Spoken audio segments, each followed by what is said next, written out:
নমস্কার বন্ধুরা, আমি আজকে নীলিমা কুকিং শোয়ের থেকে শুরু করতে চলেছি। এই দেখুন, আমি বাজার থেকে কুয়াশ নিয়ে এসেছি, কুয়াশ চিংড়ি করবো। আমি এখন কাটতে বসছি, কেটে আমি রেডি করছি, করে আমি কীভাবে বানাবো আপনারা দেখতে থাকুন। আমি বসিয়ে দিচ্ছি কড়াই। চিংড়ি মাছ কাটা হয়ে গেছে,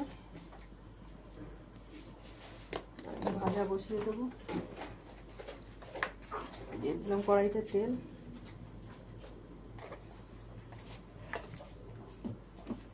হয়ে গেছে তেল গরম, দিয়ে দিলাম চিংড়ি মাছ।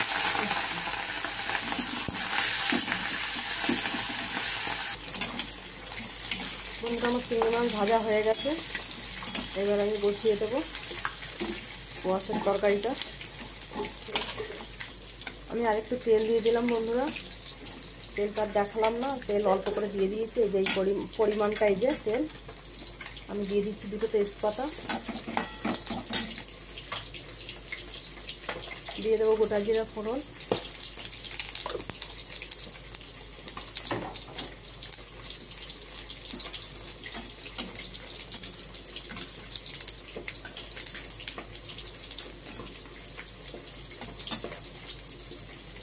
তেলে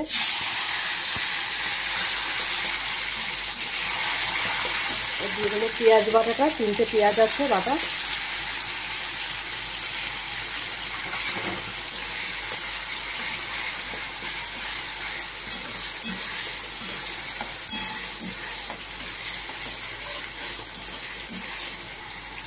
দিয়ে দেবো বন্ধ করে দিয়ে দিলাম কুয়াশটা।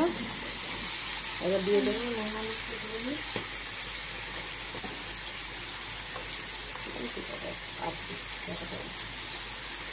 দিয়ে দিলাম পরিমাণ মতো নুন,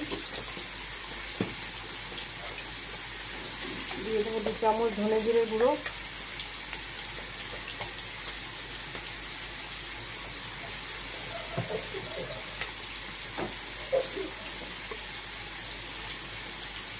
দিয়ে দেবো 1.5 চামচ শুকনো লঙ্কার গুঁড়ো,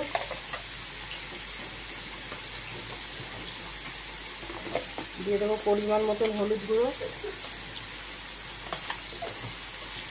এটা জলসা জিনিস, একটু মিষ্টি মিষ্টি না হলে ভালো লাগে না বন্ধুরা, চিংড়ি মাছ দিয়ে করা তো।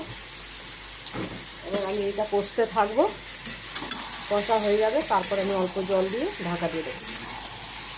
এবার নেড়ে দেবো, একটু আদা বাটা দিতে হবে, আদা বাটাটা দিতে ভুলে গেছি। এবার আমি আদা বাটাটা দিয়ে দিচ্ছি, ছোটো চামচে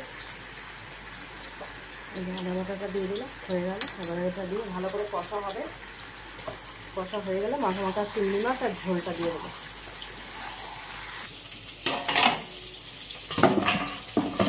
বন্ধুরা আমার কষা হয়ে এসছে প্রায়, আর একটু হবে।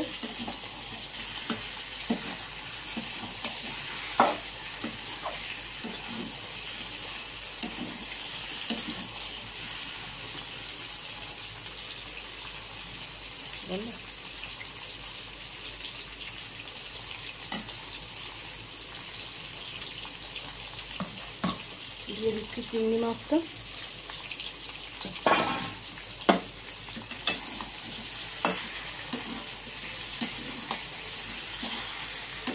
করতে অর্ধেক সেদ্ধ হয়ে গেছে, একদম সুন্দরভাবে গলা গলা হয়েছে প্রায়। আর অল্প করে জল দিয়ে ঢাকা দিয়ে দেবো, তারপরে আমি পরিমাণ মতো নামিয়ে দেবো। মাখা মাখা ঝোল হবে।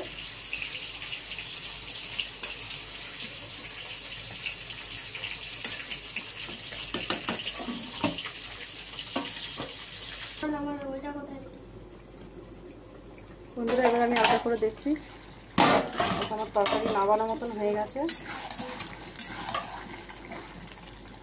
সুন্দর হয়ে গেছে কালারটা দেখুন।